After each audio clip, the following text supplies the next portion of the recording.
Fala pessoal, professor Carlos Portela. Depois da nossa primeira aula, dada a demanda de se criar um protótipo de jogo para tablet, vamos falar um pouquinho sobre a primeira fase, que é Game Concept. Então, falei para vocês pensarem na ideia de um jogo, criar um enredo, né, uma história, para começarem a criar o projeto da disciplina. Então, quando a gente fala de criar esse enredo, esse jogo, surgem alguns questionamentos que as equipes vão ter que pensar em como resolver. O ponto de partida é justamente determinar quais são os objetivos desse jogo, né? Quando eu falo em objetivo, estou dizendo em termos de jogabilidade mesmo. Então, eu tenho que passar de fase, eu tenho que vencer uma luta, eu tenho que vencer uma corrida, eu tenho que construir um quebra-cabeça. Então o primeiro ponto é vocês definirem qual é o objetivo desse jogo que vocês querem desenvolver. E para isso a gente pode começar respondendo uma série de questões, né? Por exemplo, qual é a temática do jogo? É um jogo educacional? É um jogo da área de saúde? Um jogo de entretenimento? E que história vocês estão tentando contar? Aí já está mais relacionado com o enredo, né? Qual é o arcabouço, o contexto que vocês vão situar esse jogo, tá? O que seus jogadores deverão sentir ao final do jogo? Qual a experiência vocês querem transmitir para esse jogador? Vocês querem que ele fique feliz ou vocês querem que ele fique puto, que nem lá o I Wanna Be The Guy, né? O jogo que tem o propósito de ser difícil mesmo, de mudar a vida do jogador todo o tempo. Ou vocês querem que ele saia dali feliz, ou que ele saia dali desafiado, querem continuar naquele jogo, tá? Então, definam primeiro qual é o objetivo de vocês com esse jogo. Qual é o objetivo que vocês querem atingir com o jogador, com o usuário desse sistema que vocês estão criando, né, desse jogo. E eu mostrei em sala de aula esse jogo chamado Braid, que a ideia dele, a mecânica dele é trabalhar com volta no tempo.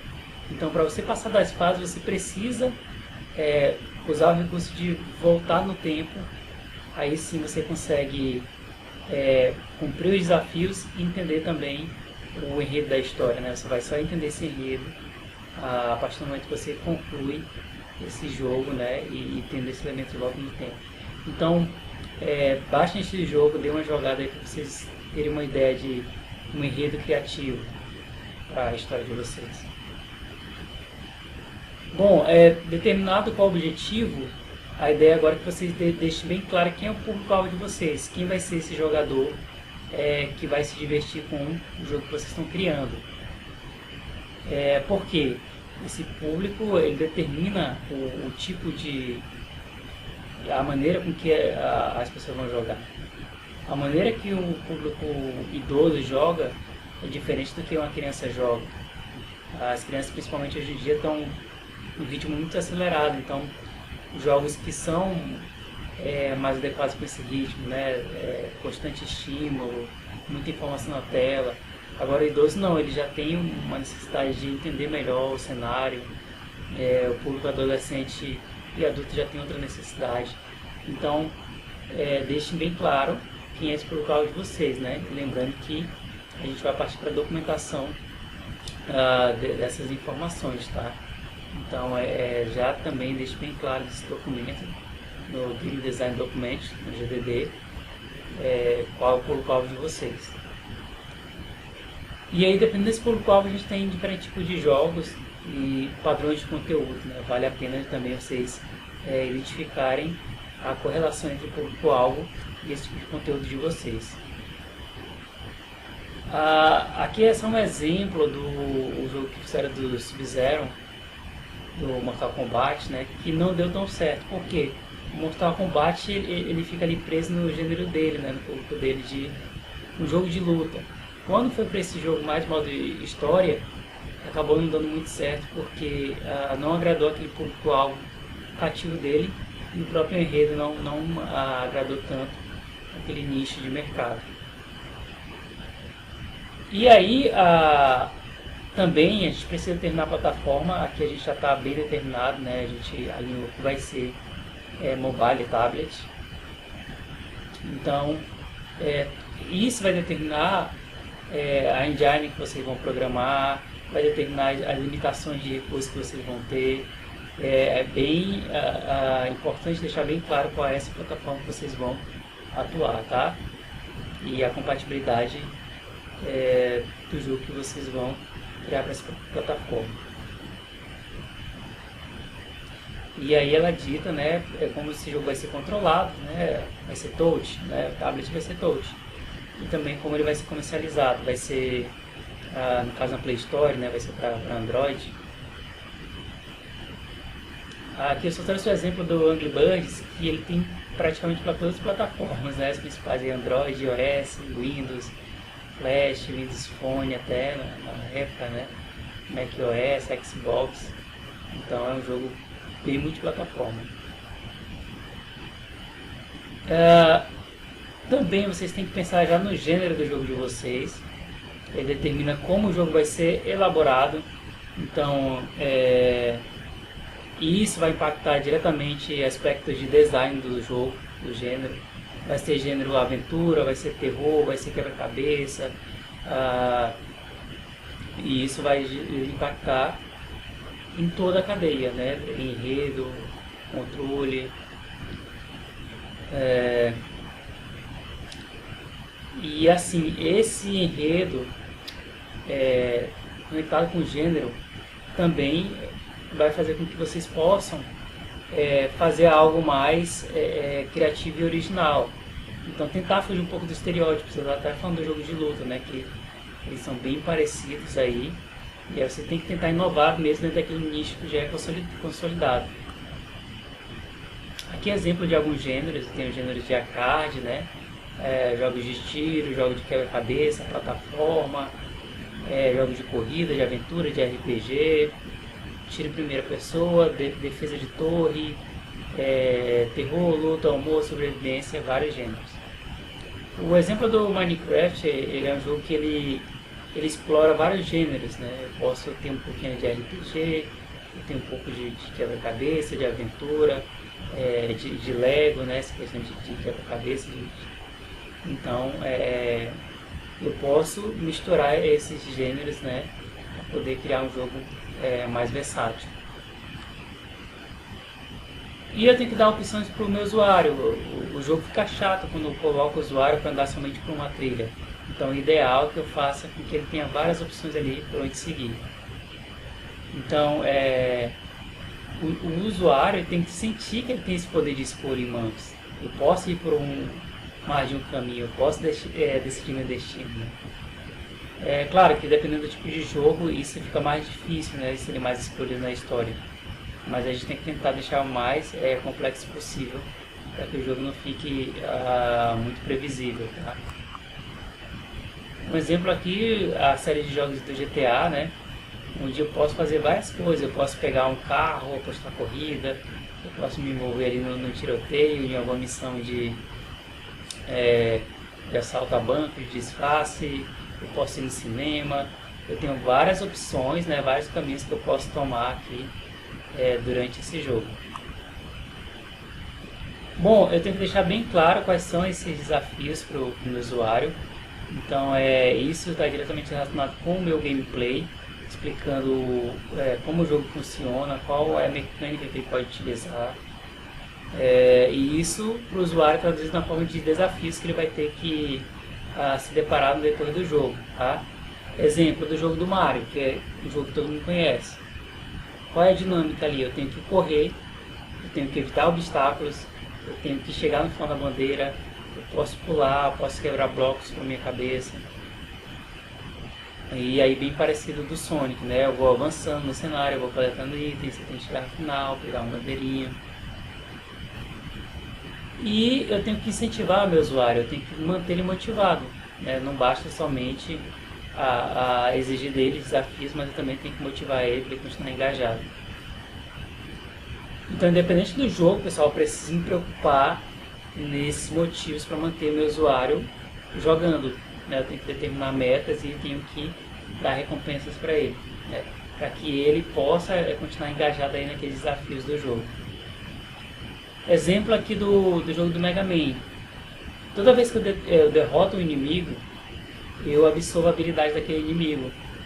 E aí essa habilidade, esse poder do inimigo já vai ser útil para me derrotar um outro inimigo cuja aquela habilidade é compatível.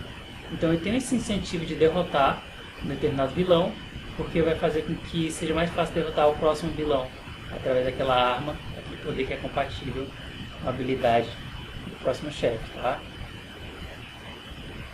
E aí eu tenho que pensar, pessoal, em dosar a dificuldade com a jogabilidade do jogo.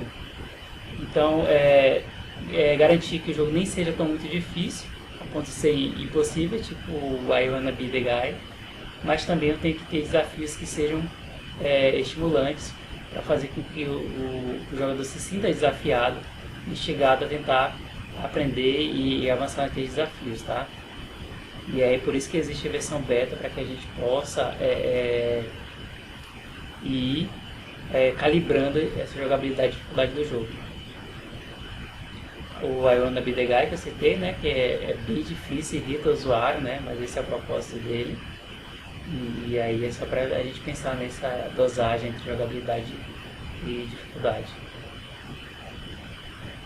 E aí, vamos começar, né? A gente já formou as equipes, vamos pensar aqui no nosso enredo e na nossa jogabilidade. A ideia é que vocês definam uma ideia preliminar do jogo, né? Uma página suficiente para vocês descreverem esse enredo do jogo e os conceitos fundamentais. E dessa forma a gente vai conseguir já, na próxima aula, validar se ele é viável ou não para virar um jogo, tá? E também convém determinar uma filosofia que vai motivar, que vai determinar a motivação ali por trás do jogo. Exemplo, um jogo que simula a economia de uma estação espacial. É algo atraente, né? Não é comum. O jogo é um jogo que tem a intenção de testar o reflexo do jogador. Isso é bem comum nos jogos do PlayStation, né? Onde ele fala para você apertar uma tecla em determinado momento. Tem que ser naquele momento exato, para ver se você está atento, se você está com o reflexo ali em dia. E aí, na etapa 3, a ideia é que vocês coloquem no papel tudo que o jogo...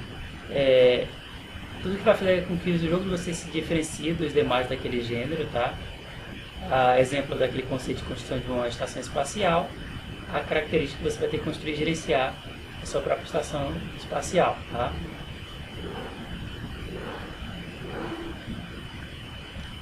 Bom, e para buscar inspiração, como é que faz?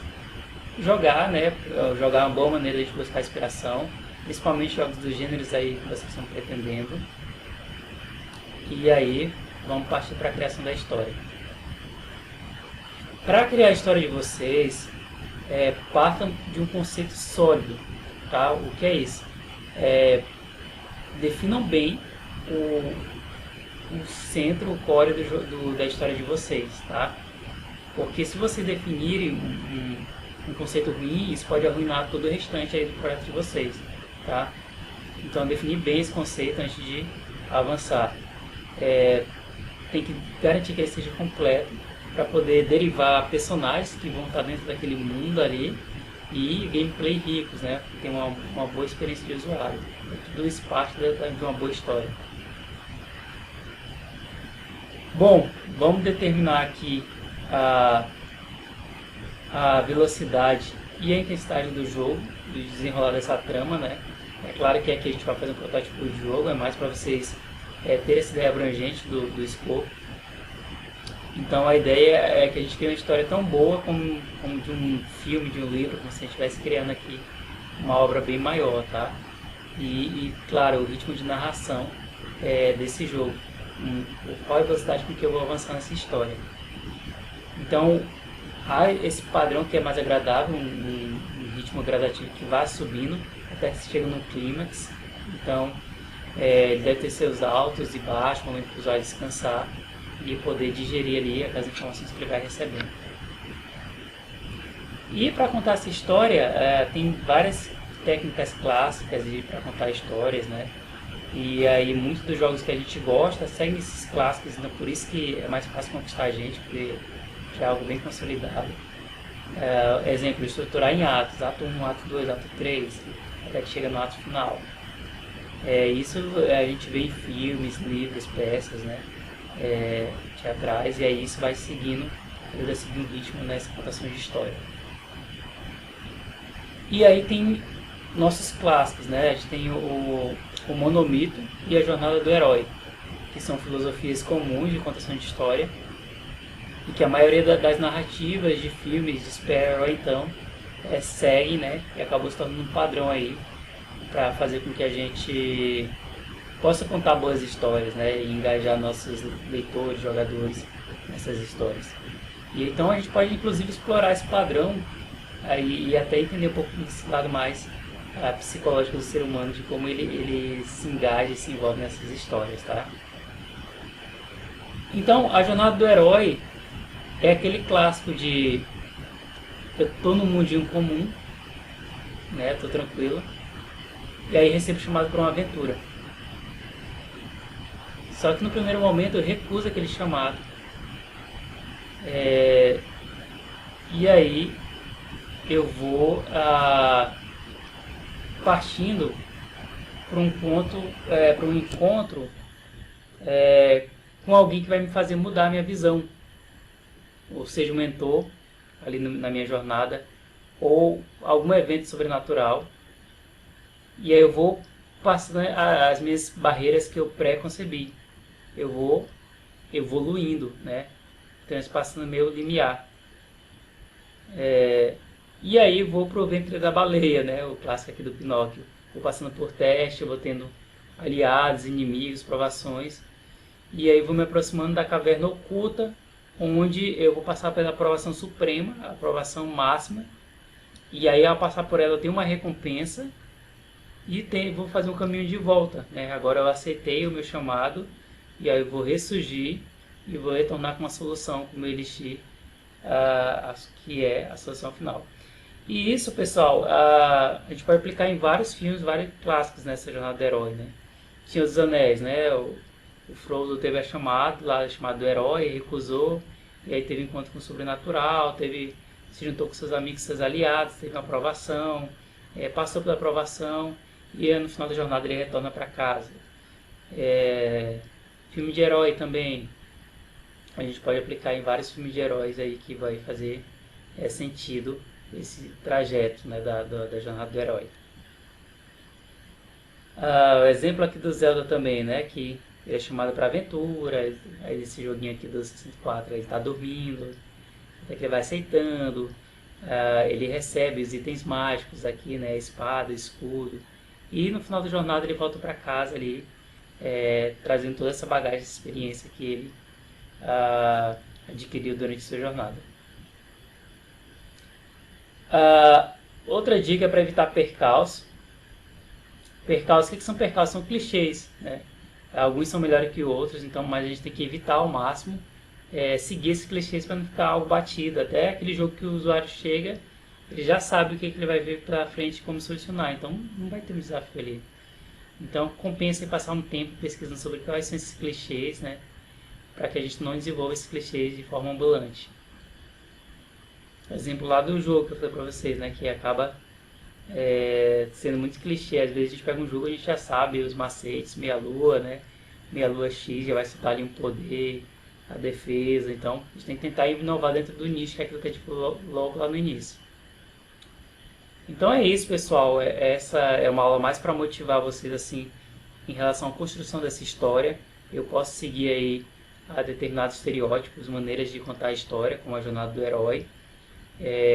Pense no gênero, pense na plataforma e pense em inovar dentro desse contexto, mesmo seguindo esses padrões e esses gêneros, tá bom?